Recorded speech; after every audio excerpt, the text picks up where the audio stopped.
Bonjour à tous, mon nom est Sabrina April et je suis coordonnatrice à la mobilité internationale sortante ici à la Faculté des sciences de l'administration. Vous êtes très chanceux. En fait, on a une équipe qui est là pour vous accompagner dans tous vos projets de mobilité, que ce soit une session à l'international, un court séjour, un double diplôme. Donc, on va parler de tous ces éléments-là aujourd'hui et un peu plus. En fait, je ne serai pas très long. Je pense que ça fonctionne pas. Hop. Pardon. Donc, aujourd'hui, durant la séance, on va parler, des opportunités à l'international. On a aussi la chance d'avoir des étudiants qui viennent témoigner de leur expérience. C'est toujours intéressant de voir qu'est-ce qu'ils ont à dire. Ils viennent tout juste de revenir de leur session cet automne. On a Raphaël et Béatrice qui sont là aujourd'hui avec nous. Et peut-être qu'Amélie nous joindra un peu plus tard. T'es là? OK, parfait. Je ne t'avais pas vu. Super. Donc, on a Amélie également.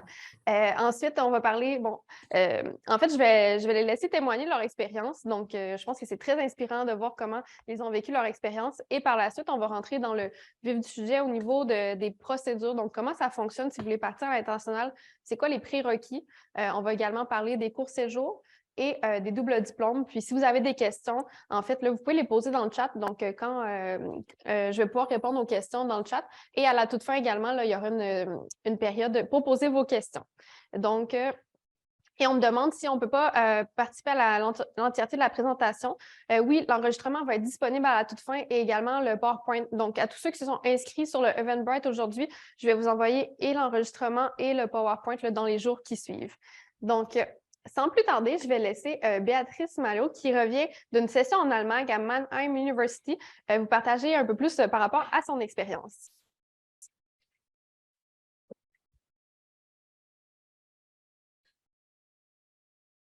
Oui, je parle là-dedans, puis ils vont m'entendre. OK, bonjour. Comme Sabrina l'a dit, je suis partie en Allemagne de août à décembre. Je pense que c'est une expérience que tout le monde devrait faire personnellement. Au début, c'est vraiment très stressant de partir autant de mois tout seul dans un autre continent. On connaît rien. En plus, parfois, comme tu es tout seul de l'Université Laval à partir, donc tu n'as personne avec qui tu peux dire ah, pour toi, l'appartement, est-ce que tu en as trouvé un? Est-ce que tu t'inscris à tes cours?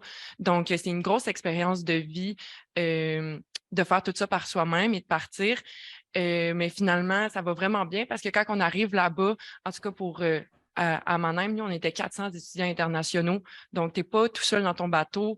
Il y a tellement d'étudiants qui sont dans la même situation que toi, puis c'est tellement facile d'aller voir les gens et de leur dire, OK, comme moi, je suis canadienne, je connais personne.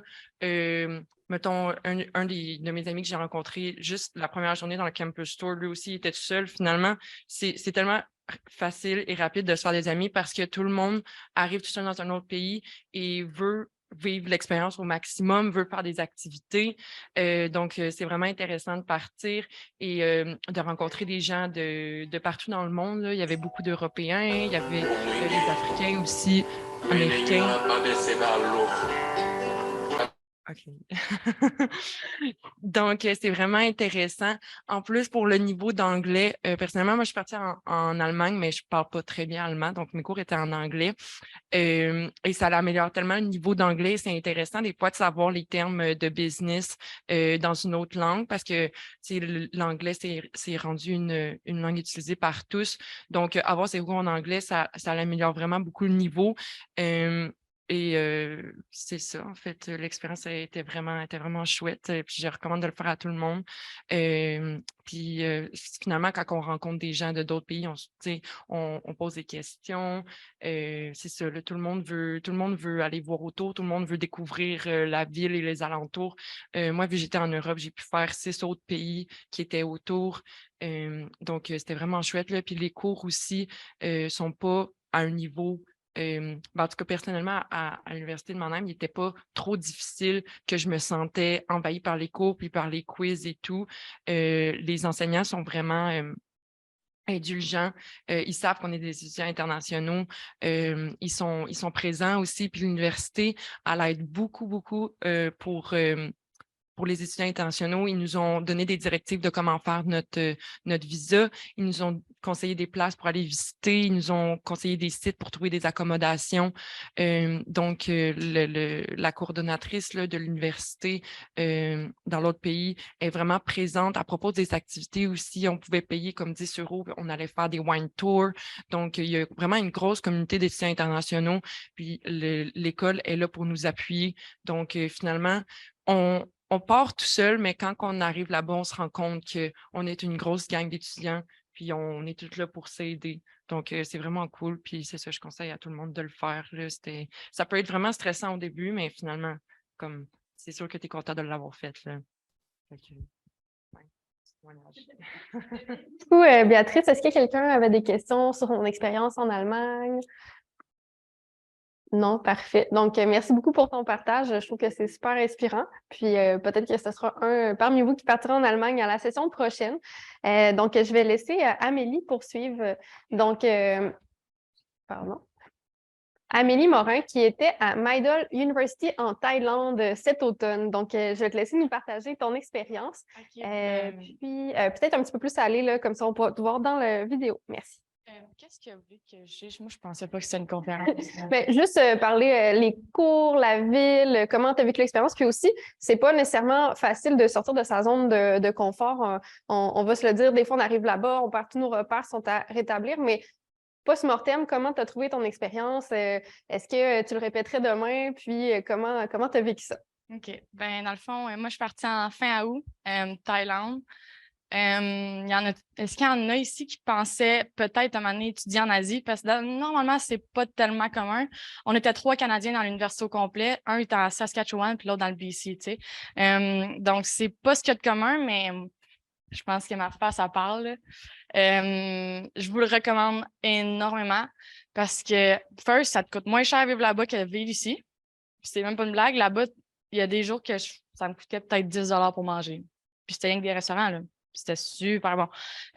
C'est sûr qu'il faut que tu sortes de ta zone de confort. C'est challengeant, là. Ça peut être challengeant dans le taxi quand ton petit monsieur, ton petit chauffeur de taxi ne parle pas du tout anglais. Donc, il parle thaï, hein. Tu peux pas le comprendre, là. Fait que ça peut être challengeant. Des fois, on se perd, là. On peut se perdre dans Bangkok, là. Des trucs du genre. Mais comme... j'ai oublié ton nom.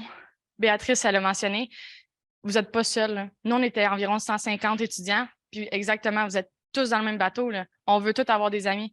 Moi, la seule recommandation que je peux faire, c'est respecter vos limites quand même, parce que j'en ai vu beaucoup qui les ont dépassées, puis j'en ai vu beaucoup qui n'ont pas trippé, là.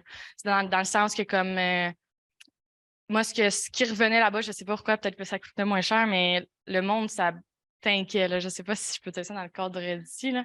Mais tu sais, respectez vos limites, là. Tu sais, les full moon party et tout. C'est quand même, je veux quand même que vous soyez conscients de tout ça, mais sinon, overall, tu sais, moi, je suis allée aussi, les photos, on voit, je suis allée au Cambodge, je suis allée en Malaisie. J'ai été aussi au Vietnam à la fin, puis en même temps de voyager en Thaïlande, parce qu'un billet d'avion, ça coûte genre 60 $, là. Tu sais, pour faire Thaïlande au complet, là. C'est, le coût de la vie, pour nous, est vraiment, vraiment avantageux.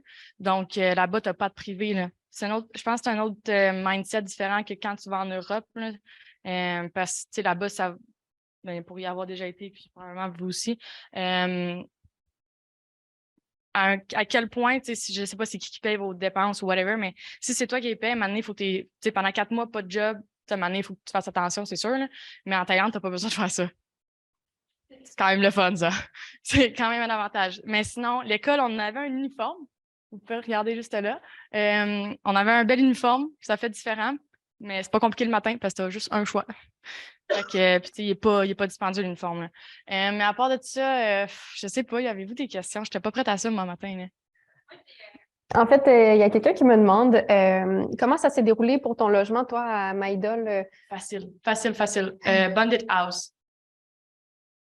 Ou cette rue-là. Là. Mais si vous avez des questions vraiment précises, là, venez me voir, ça va me faire plaisir, écrivez-moi. Mais super facile, mon logement me coûtait, tu sais, c'est une petite chambre étudiante, mais overall, c'est plus grand que mon appart ici, là, tu sais. Puis c'est 2 lits simples, mais il y en a qui ont des colocs. Il n'y a pas de mur entrant, fait que moi, je me concentre pas, là. Ça me coûtait environ 270 par mois pour la chambre au complet, là. Mettons 300, là, avec l'électricité et tout, là. Mais moi, j'étais forte sur le Life Lim, là. Puis ça me coûtait peut-être 300. Mais je veux dire, c'est quand même moins cher qu'ici. Je ne sais pas s'il y a d'autres questions. Mais l'université vous fournit vraiment une liste d'accommodations pour les logements et tout. Puis vous avez comment on appelle ça, le truc qui fait la navette? Une navette, genre? Oui, une navette. Oui. Non, un shuttle. OK, oui, un autobus. Oui, donc ça ne coûte shuttle, rien ouais. avec, exemple, Bonded House, Bonded Home, tous ceux-là, tous les Bonded, il y en a 4. Ça ne vous coûte rien, le shuttle pour aller à l'école. Sinon, à pied, c'est comme 45 minutes, mais c'est parce que le campus est énorme. L'école est plus belle qu'ici. Je fais ça comme ça. Ça de même, mais c'est pas une blague. Mais si, mettons, vous pensez à y aller, apportez-vous une batterie portative. Ça, c'est un petit conseil. Ils n'ont pas de plug là-bas dans les classes comme ici. Moi, mon père m'en a emmené une quand il est venu me voir. T'avais une question? Ben, plus qu'ici. Ouais. Ben, c'est un autre vibe là-bas, c'est pas stressant. Moi, j'ai loué un scooter là-bas pendant 2 mois à Bangkok. J'ai conduit pendant 2 mois en scooter. Mais apprenez pas à conduire là-bas, il y en a genre 30 qui se sont plantés, s'il vous plaît. Là. Moi, j'ai de l'expérience ici, fait que c'est pas grave. Là. Mais je me suis quand même plantée une fois. Mais tout était chill, c'est juste un genou.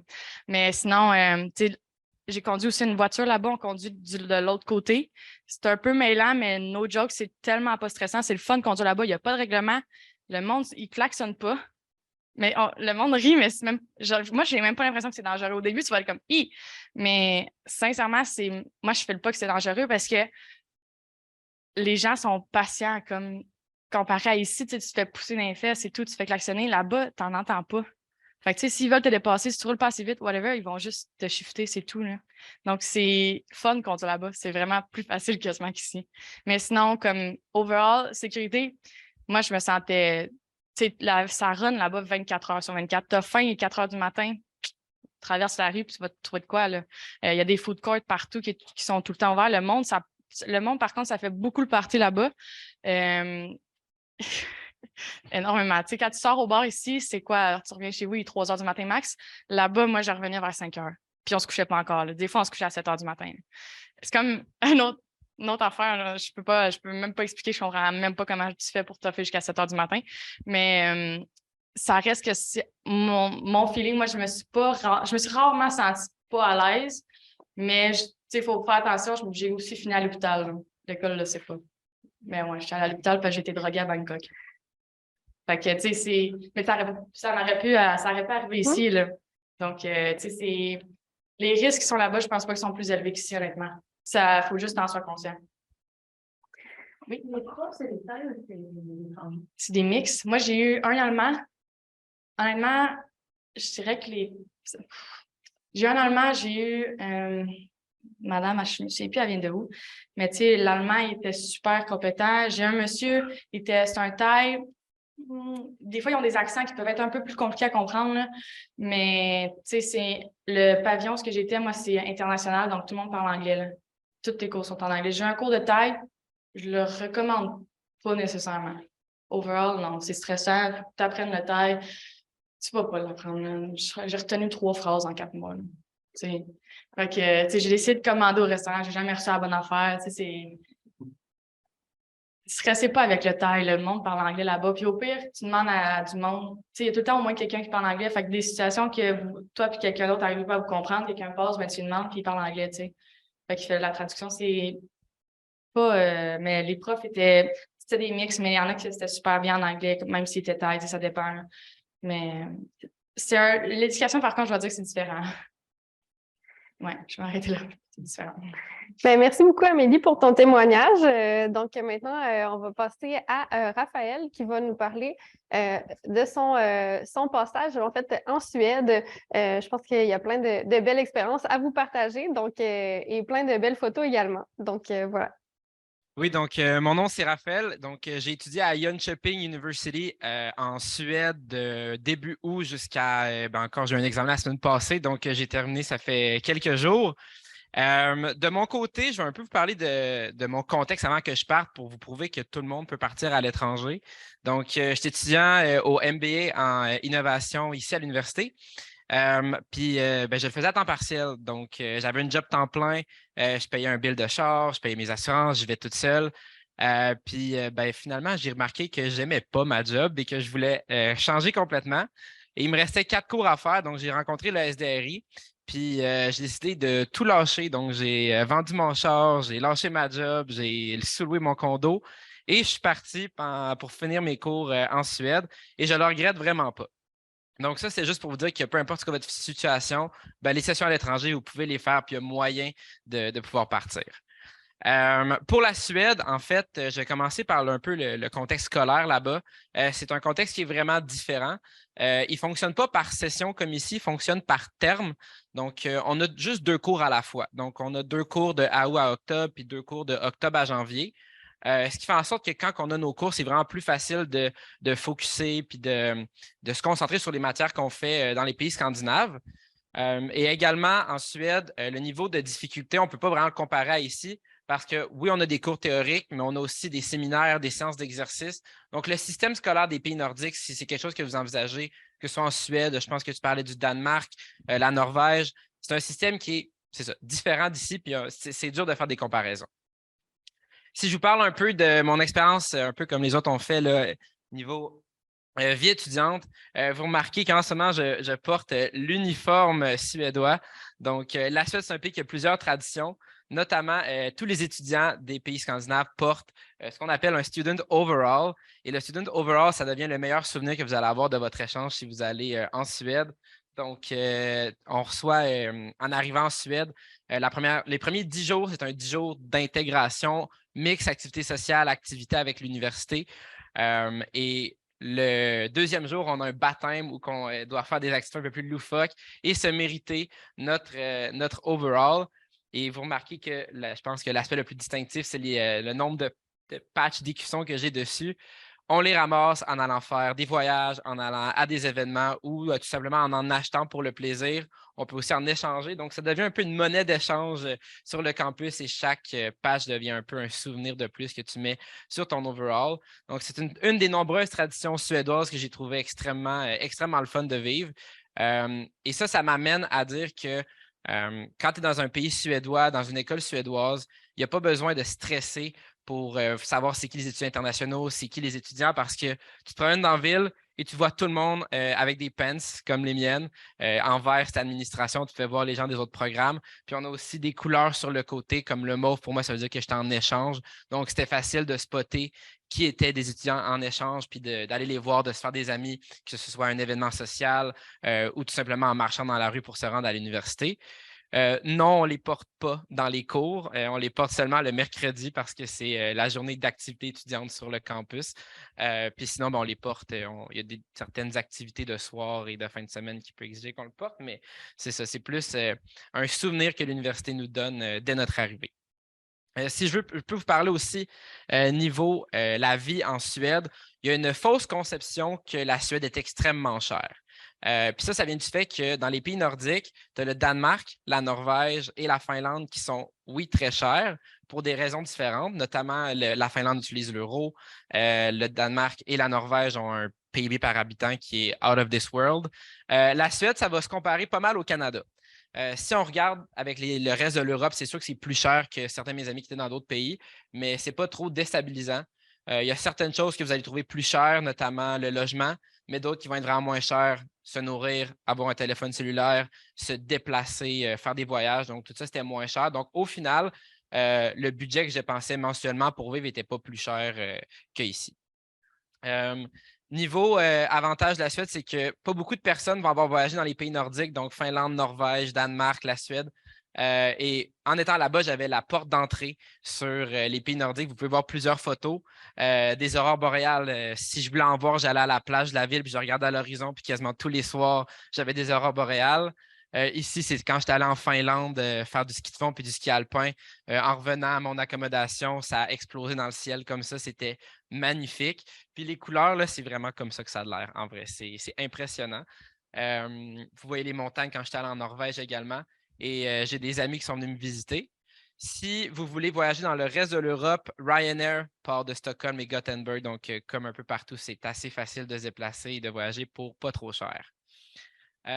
Sinon, je pense que ça fait le tour un peu de mon expérience. J'ai passé 4 mois et demi là-bas. J'ai pu revenir pour le temps des fêtes faire mes examens à distance. Niveau difficulté des cours, c'est pas trop difficile. Là-bas, on ne peut pas couler de cours, dans le fond. Si tu ne passes pas un test, tu fais juste le reprendre 2 semaines après. Donc, c'est assez simple de passer. Puis si je peux parler niveau sécurité, pour vrai, ensuite, tu peux laisser ton laptop sur la table du café, puis aller aux toilettes ou commander, puis il n'y a pas de stress. C'est très sécuritaire. Est-ce qu'il y a des questions pour les pays nordiques ou quelque chose d'autre? Oui. En fait, toi, tu avais un job à ton client, puis comment tu vois l'impact de cette expérience sur ton parcours professionnel? Ouais, Tu peux répéter la question à la maison, s'il te plaît. Donc, la question était d'avoir un job et de devoir un peu le lâcher pendant 4 mois et demi pour aller vivre l'expérience. L'impact niveau professionnel, ça m'a fait réaliser que moi, je travaillais en vente B2B. Ça m'a fait réaliser que ce n'était pas pour moi. Puis c'est sûr qu'en Europe, on est un peu sur la dopamine pendant 4 mois et demi, 5 mois, là, parce que tout est le fun. Puis ça m'a fait réaliser que ce que je tripais, c'est l'événementiel. Puis j'ai commencé un nouvel emploi cette semaine en événementiel. Donc, ça a vraiment été un point tournant dans ma carrière qui est très positif. Donc, ça permet de faire, oui, une introspection sur soi-même qui est très importante. Ça m'aurait peut-être fait réaliser qu'au final, j'aimais ma job puis j'aurais voulu y retourner. Quand j'ai quitté mon emploi, c'est sûr que je leur ai dit si je veux revenir, est-ce qu'il y a moyen? Puis la porte est encore ouverte. On ne part pas juste de même puis on dit ciao, bye. Là, on se prépare un peu, mais il y a moyen. Puis je trouve ça très bénéfique. Oui, allez-y, pardon.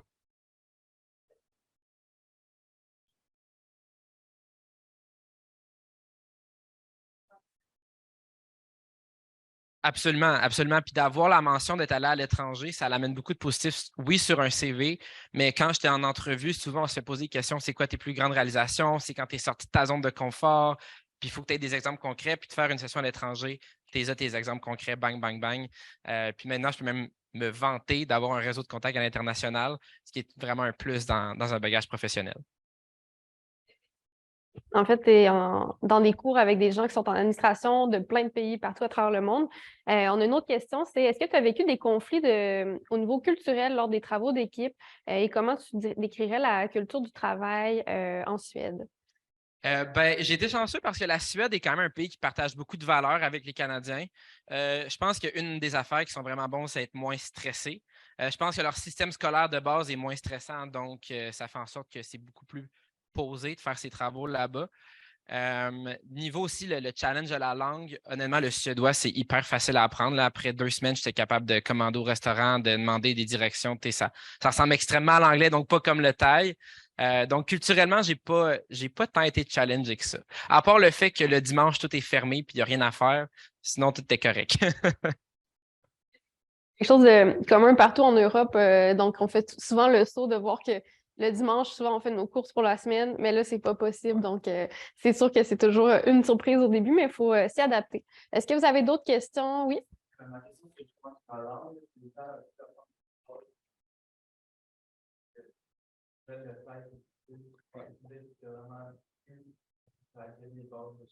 Oui, un des conseils que je donne, c'est si vous allez dans un pays où il y a une autre culture, une autre langue, c'est de vous faire ami avec des gens de là-bas. Une erreur que beaucoup de gens font, c'est de se lier d'amitié juste avec les autres en échange puis de ne pas vivre la culture. Je trouve que tu vas là pendant 5 mois, une seule fois dans ta vie. Je pense que c'est important de la vivre. Fait que le conseil que je donnerais, c'est de se faire ami avec des Suédois, de se plonger dans leur monde, d'apprendre le vrai parler aussi parce que, oui, l'université a un cours que je n'ai même pas suivi là, parce qu'ils t'apprennent les couleurs, les jours de la semaine, les mois. Tu vas nulle part un peu avec ça. J'ai fait un peu de Duolingo avant pour apprendre juste merci, bonjour, ça va bien. Si je peux donner un exemple du suédois, les chiffres 10, c'est tio, 100, c'est hundra, 1000, c'est tusen. Fait que quand tu les entends parler, tu peux spotter des mots assez facilement. Là. D'autres questions? Par rapport aux universités en global, on peut prendre des cours de langue dans notre université. En fait, je vais répondre à la question comme un peu plus académique. En fait, au baccalauréat, si vous avez des cours complémentaires, c'est possible de faire des cours de langue dans la plupart des universités. À la maîtrise, c'est possible, mais ça ne sera pas crédité dans le cheminement. Par contre, ça dépend des universités, mais la plupart en offrent effectivement. Ouais. Si je peux parler de mon côté, il y avait 2 options, soit de prendre un cours avec l'université, mais même pour des gens au bac qui n'étaient pas crédités, c'est vraiment pour les internationaux à apprendre la langue. Puis sinon, il y a beaucoup de vie étudiante en Suède. Puis un des comités, c'est d'intégrer les internationaux, puis ils offrent des language cafés. où que là, on peut aller prendre un café avec des étudiants suédois puis juste comme parler le vrai parler. Puis ça, je l'ai fait une fois, c'était quand même cool. Ils t'apprennent un peu leurs expressions comme nous, on est au Québec. Tu parles un français, je sais pas ça veut dire quoi, mais ils parlent un peu de ça aussi.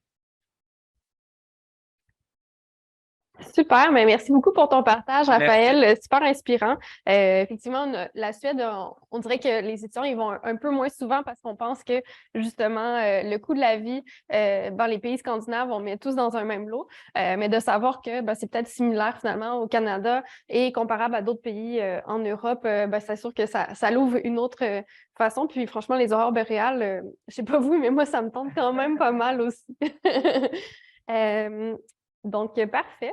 On va poursuivre avec un peu plus au niveau, toutes les opportunités à l'international, comment ça fonctionne. Sans plus tarder, pourquoi étudier à l'étranger? Mais en fait, Jamie et Raphaël, on a quand même pas mal parlé là, de justement l'impact que ça a sur la carrière. De un, ça va vous donner une mention profil international sur votre diplôme. Vous allez pouvoir apprendre une nouvelle langue. Puis c'est toujours, même si une langue est très compliquée d'apprendre les salutations de base, remercier les gens, ça fait vraiment la différence dans votre interaction avec eux. Ensuite, au niveau, découvrir une nouvelle culture, de sortir de sa zone de confort, élargir son réseau de contacts. Donc, vous êtes en classe avec des étudiants en administration d'un peu partout à travers le monde. Donc, c'est vraiment, sincèrement, moi, ça fait quand même déjà quelques années que j'ai gradué, mais si je vous disais que cet été, je suis partie en Europe, puis j'ai revu plusieurs gens que j'avais rencontrés il y a de ça plusieurs années. Donc, c'est vraiment intéressant de pouvoir justement garder ce réseau de contacts-là. Et c'est tous des gens qui travaillent peut-être si vous êtes en marketing, vous allez avoir des cours avec des gens en marketing aussi. Mais de se poser des questions sur les meilleures pratiques, vous allez suivre sur LinkedIn, voir qu'est-ce qu'eux amènent un peu d'innovation. Donc, c'est tout le temps super intéressant. Et finalement, là, ça augmente vraiment votre employabilité parce que si vous êtes deux candidats avec un CV similaire, mais qu'un étudiant arrive et dit moi, je suis partie à l'international, j'ai pas peur du changement. Donc, en organisation, là, c'est vraiment important d'être capable de s'adapter facilement, de vous dire OK, il y a un changement, moi, ça me fait pas peur parce que en fait, c'est toutes des compétences qui sont transposables, transversales que vous allez pouvoir présenter aux employeurs. Et donc, peu importe la concentration dans laquelle vous êtes inscrit, on a plein de partenaires dans le monde. On a en fait 100 partenaires dans 40 pays. Donc, on peut trouver des cours là, qui vont vous animer, qui vont vous interpeller. Puis, moi et ma collègue Audrey Bissonnette, on aime bien, en fait, des fois, vous sortir de votre zone de confort puis vous proposer des choses que vous n'avez pas nécessairement pensé. Vous disiez, moi, je veux vraiment aller en Italie. Puis là, finalement, on vous amène ailleurs complètement parce que les cours vont vraiment vous amener ailleurs. Donc, c'est important d'avoir une ouverture d'esprit aussi à cet effet-là. Donc, les conditions d'admission, je vais vous les dire comme ça, mais sachez que je vous envoie le PowerPoint là, par la suite. Donc, une moyenne de 2,67 au bac et 3 à la maîtrise est requise pour pouvoir partir à l'étranger. On vous demande d'avoir complété 24 crédits au bac et 12 crédits à la maîtrise. Donc, c'est-à-dire après 1 an à temps plein, vous pourriez partir donc dès la 2e année et après une session à la maîtrise. Et finalement, on vous demande d'avoir un niveau avancé 1 en anglais ou un niveau avancé 2 en anglais, dépendamment de votre cycle.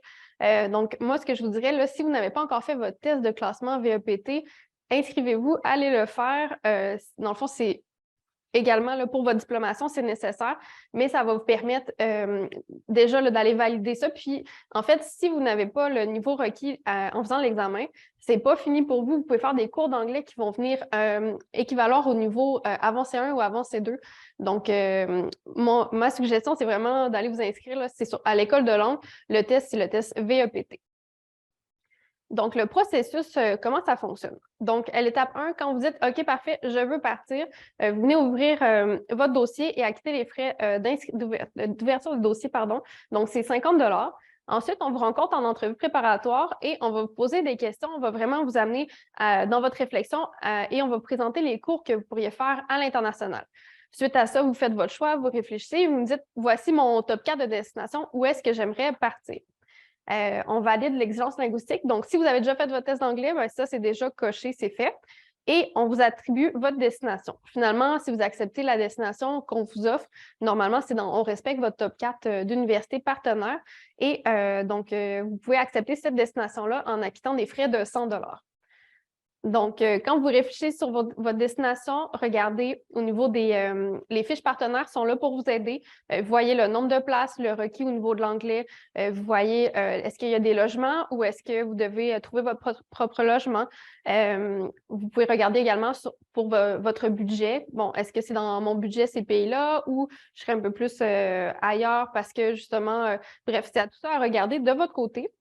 Le calendrier universitaire aussi, c'est important de regarder parce que certaines destinations, exemple en Corée du Sud, la session d'hiver ne commence pas en janvier, elle commence en avril jusqu'en juillet. Donc, c'est très différent, donc c'est important de regarder le calendrier.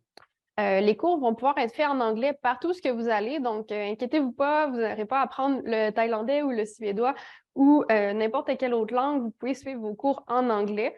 Et donc, si jamais vous avez une compétence dans une autre langue et que vous devriez suivre des cours dans cette langue-là, ça serait aussi là, une possibilité, exemple l'espagnol.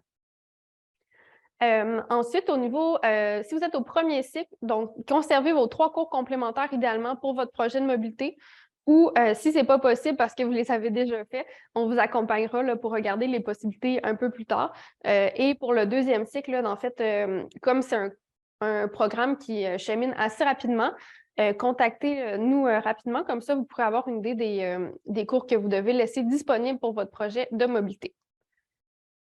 Ensuite, comme je disais tout à l'heure, le test de langue, donc ça, c'est très important. Et si vous voulez aller dans des destinations comme l'Australie, les États-Unis, le Royaume-Uni, le Japon notamment, il y a des tests spécifiques qui doivent être faits. Donc, notamment le TOEIC, le IELTS et le TOEFL, qui sont des tests qui peuvent être parfois un peu plus coûteux aussi. Donc, c'est requis par certaines universités partenaires. Ensuite, les cours séjours crédités. Donc, si pour vous, vous dites peut-être que pour moi, partir 4-5 mois, c'est un peu trop long, je ne suis pas nécessairement rendue là dans mon cheminement ou pour toute autre raison, sachez qu'on a des cours séjours qui se donnent principalement à l'été. Donc, c'est de 1 à 8 semaines. Vous pouvez partir à l'étranger et apprendre davantage. Puis, si vous avez de la place dans votre cheminement, ça peut être aussi une première étape vers un projet un peu plus long. Donc, vous pourriez partir, exemple, cet été en cours séjour. Et si vous avez la piqûre, l'hiver prochain, peut-être partir pour une session complète. Donc, ça peut être une bonne façon de tester les eaux. Donc, qu'est-ce que c'est? C'est ça. Donc, de 1 à 8 semaines et vous allez chercher de 3 à 6 crédits. Donc, ça vous permet d'alléger un peu votre horaire aussi pendant la session d'automne et d'hiver. Donc, vous allez pouvoir apprendre une nouvelle langue à travers tout ça, découvrir une nouvelle culture. Et surtout, les cours séjours, c'est des thématiques qui sont très spécialisées. Donc, exemple, pendant 2-3 semaines, vous allez en apprendre davantage sur un domaine spécifique. Donc, on a plusieurs cours séjours qui sont offerts au premier cycle, au deuxième cycle. Et pour ça, en fait, ce que je vous dirais, là, c'est venez à ma séance d'information de mardi prochain où ce que je vais faire, en fait, le lancement officiel de tous les cours séjours qui sont offerts à l'été 2023. Donc, cette année, franchement, j'ai travaillé fort pour vous offrir une belle brochette de cours séjours. Donc, on a beaucoup, beaucoup d'ajouts cet été et ça me va faire plaisir de vous les présenter. Donc, mardi prochain, là, même salle, même heure. Pour les critères d'admissibilité, donc c'est assez similaire, sauf au niveau de l'anglais au deuxième cycle, on demande avancé 1 plutôt qu'avancé 2. Donc, le processus, comment ça fonctionne? Dès lundi prochain, vous allez pouvoir ouvrir votre dossier et vous allez pouvoir valider si le cours séjour peut être crédité dans votre programme. Donc, vous allez en fait remplir la demande d'analyse de dossier. Votre conseiller ou votre conseillère à la gestion des études va pouvoir vous dire oui ou non, est-ce que c'est compatible, peut-être vous faire une autre proposition. Et finalement, si vous voulez aller de l'avant, vous pouvez effectuer un paiement de 50 $ pour confirmer votre intérêt. Ensuite, on a un troisième programme de mobilité, le troisième et le dernier, le double diplôme. Auparavant, c'était seulement possible au deuxième cycle. Maintenant, c'est possible et au premier et au deuxième cycle. Donc, comment ça fonctionne? C'est que vous obtenez 2 diplômes, une de l'Université Laval et un de l'université partenaire en Europe. Donc, au premier cycle, on demande une moyenne de 3, d'avoir également complété 24 crédits avant l'attribution et d'avoir un niveau d'anglais avancé 1. Donc, comment ça fonctionne? C'est que votre baccalauréat, normalement, vous pouvez le faire en 3 ans à temps plein. Mais là, vous le faites en 4 ans, 2 ans ici, 2 ans en France, et au terme de ça, vous obtenez 2 baccalauréats. Donc, c'est tout indiqué sur notre site web, mais vous voyez un peu au niveau académique comment c'est réparti au niveau des crédits. Au deuxième cycle, donc c'est 2 ans, 2 universités, 2 diplômes. Donc, même chose, sauf que la moyenne requise est de 3,33. Ensuite, comment ça fonctionne, c'est qu'au lieu de faire 45 crédits à l'Université Laval pour votre maîtrise, vous allez en faire 30 et vous allez en faire 30 également chez l'université partenaire. La section à l'Université Laval n'est pas obligée d'être à temps plein, donc vous pourriez être à temps partiel et faire des cours au fur et à mesure jusqu'à temps que vous atteigniez 30 crédits et ensuite partir une année à l'international. Par exemple, cette année-là doit vraiment être faite à temps plein là, chez le partenaire. Et donc, on a plusieurs partenaires. Donc, on en a en France, on en a en Espagne, en Italie, en Pologne, également au Royaume-Uni. Donc, en fait, chaque programme est différent, mais ça vous permet, exemple, d'aller chercher un MBA en gestion internationale et également un MBA dans un domaine très connexe, en fait, pas un MBA, un MSc. Donc, vous allez votre MBA de l'Université Laval au terme de ça et votre MSc de l'université partenaire. Il y a également des bourses là, disponibles dans tous les cas aussi et tout est également détaillé sur notre site Web. Finalement, on a également l'émission commerciale. Donc, l'émission commerciale, c'est un beau programme. Si vous avez envie d'aller chercher un volet international, vous pourrez vous informer aussi. Donc, tout au long de l'année, vous démarchez des entreprises pour aller les représenter dans des destinations à l'étranger. Et cette année, là, les destinations, est-ce que c'est les...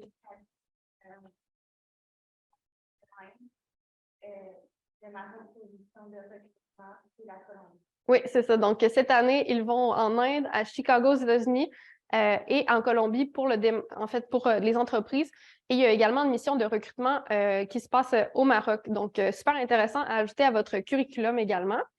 Donc, en résumé, là, pour étudier à l'international, ça ne rallonge pas vos études. Donc, on s'assure que les cours que vous allez faire là-bas vont être crédités dans votre cheminement académique. Ça se passe en anglais, même à Paris. Donc, oui, même si vous allez faire un échange en France, les cours peuvent être en anglais. Ça n'affecte pas votre moyenne cumulative. Donc, les cours, en fait, ça va être sous forme passage ou échec. Donc, des fois, d'aller faire des cours en anglais dans un autre pays, beaucoup d'adaptation, ça peut être stressant de dire « Ah, est-ce que ça va affecter ma moyenne pour laquelle j'ai travaillé tellement fort durant ces dernières années? » En fait, non, ça n'affecte pas votre moyenne. On a également plusieurs bourses disponibles.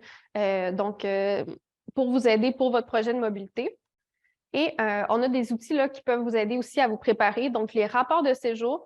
Donc, les étudiants qui partent, quand ils reviennent, ils remplissent un rapport et vous détaillent vraiment toute leur expérience. Le coût de la vie, vous pouvez vous fier à Numéo, vraiment qui compare les œufs, si vous achetez des œufs, exemple à Québec et en Suède. Donc, c'est vraiment très détaillé, le logement, l'électricité, etc. Et vous pouvez regarder nos fiches partenaires. Finalement, mais si vous avez des questions, moi, je demeure disponible en ce moment. Et également, notre local là, qui est juste en face au 1322 au Palasis, on va avoir les portes ouvertes du 23 au 26 janvier. Donc, vous allez pouvoir venir poser vos questions. C'est sans rendez-vous. Il va toujours avoir quelqu'un pour répondre à vos questions parmi l'équipe du SDRI. Donc, n'hésitez pas à venir nous voir là, en grand nombre. C'est juste en face ici. Puis, si vous avez des questions, vous pouvez m'écrire un courriel également. Donc, voilà, est-ce que vous aviez des questions? Sinon, là, pour le moment, oui?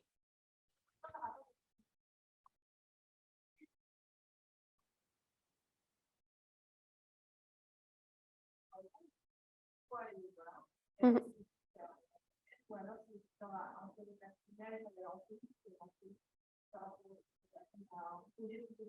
Mm-hmm.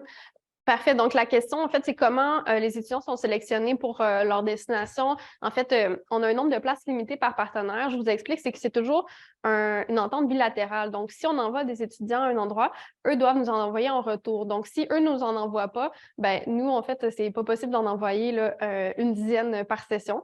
Donc, en fait, les places sont toujours mises à jour sur le site Web.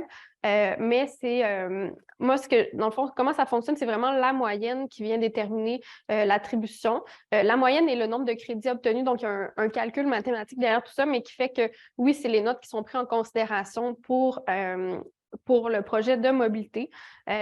Puis, c'est pour ça qu'on vous demande de faire un top 4, donc 4 destinations qui vous intéressent. Comme ça, on s'assure qu'on peut vous en offrir là, une de ces 4-là.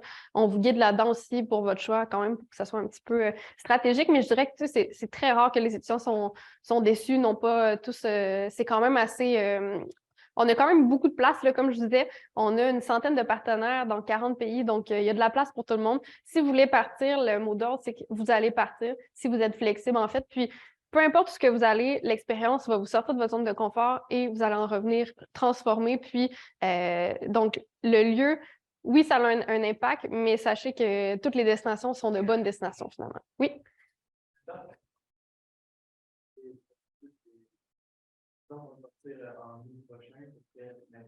Oui, donc la question, c'est combien de temps d'avance il faut s'y prendre. Donc, sur notre site web, il y a également les dates limites là, d'inscription. Mais en gros, si vous voulez partir à l'automne 2023, il faut ouvrir votre dossier dès maintenant. La date limite pour ouvrir son dossier, c'est le 29 janvier et vous allez connaître votre destination le 16 février. Donc, idéalement, là, dès que vous êtes prêt, vous pouvez ouvrir votre dossier. Et si vous voulez partir à l'hiver 2024, la date limite, ça va être au début septembre. Oui? Allô?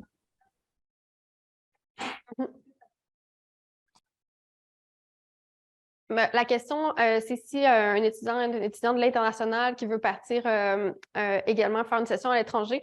Donc, pour les impacts au niveau de l'immigration, je vous invite à consulter le bureau de la vie étudiante qui ont des conseillers qui sont spécialisés au niveau de l'immigration, qui vont vous dire c'est quoi l'impact de ne pas être sur le territoire canadien pendant votre durée du visa, tout dépendant de vos projets également. Là, donc, pour moi, c'est pas possible de répondre aujourd'hui, mais dépendamment de vos projets, est-ce qu'au terme de votre diplomation, vous voulez travailler ici, tout ça. Donc, vous allez pouvoir voir ça avec le bureau de la vie étudiante. Ils proposent des séances individuelles. Allô? Ensuite, j'ai... Donc, on me demande pour la maîtrise, exemple, on débute la première session en cours actuellement. Donc, en train de réaliser les 12 crédits. Est-ce qu'on pourrait s'inscrire maintenant pour partir à la prochaine session? Oui. Par contre, c'est vraiment important de réussir les 12 crédits pour pouvoir partir. Donc, oui, c'est totalement possible, si vous êtes à votre première session à la maîtrise et que vous êtes à temps plein, d'envisager partir à la session subséquente. Oui.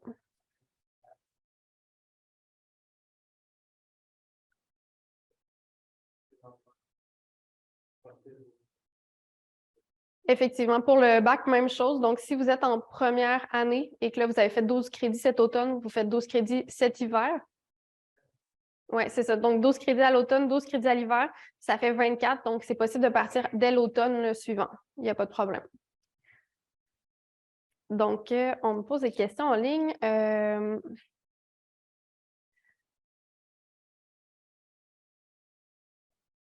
Donc, au niveau des courts séjours, donc certains courts séjours, le montant de l'hébergement est fourni sur le site, mais d'autres, le montant est à venir. Est-ce que l'information va être affichée le 16? Donc, ça dépend vraiment des universités partenaires. Certains, il n'y a pas nécessairement de montant sur l'hébergement, ça veut dire que ce n'est pas inclus, il n'y a pas d'hébergement. Il faut peut-être trouver un Airbnb, un hôtel, bref, une autre option pour les courts séjours. Mais si c'est indiqué, en fait, c'est que c'est avec le partenaire, mais ce n'est pas obligatoire nécessairement. Donc, ça va dépendre du partenaire là, pour le Danemark, si le coût est indiqué ou non pour le 16. Là, donc, il va falloir valider avec eux. Parfait. Donc, ça fait le tour, je crois, pour aujourd'hui. Si vous avez des questions, mon courriel est là. Je vous envoie un courriel aussi dans les prochains jours et vous allez pouvoir me répondre si vous avez des questions. Donc, ça me fait vraiment plaisir de vous partager plus d'informations sur les études internationales. J'espère vraiment que vous allez adhérer, ça va vous donner envie de partir également. Et oui, on me demande aussi... parfait. Donc, pour toutes les questions de recrutement, donc, il faut voir là, en fait, peut-être m'écrire un courriel et je pourrais vous référer à la bonne personne par la suite pour venir étudier à la FSA. Donc, super, je vous remercie tous pour votre présence aujourd'hui. Puis, je vous dis à très bientôt. J'espère qu'on pourra se parler pour vos projets plus spécifiquement. Venez nous voir aux portes ouvertes ou encore mardi prochain pour la séance d'information sur le lancement des courts séjours. Merci.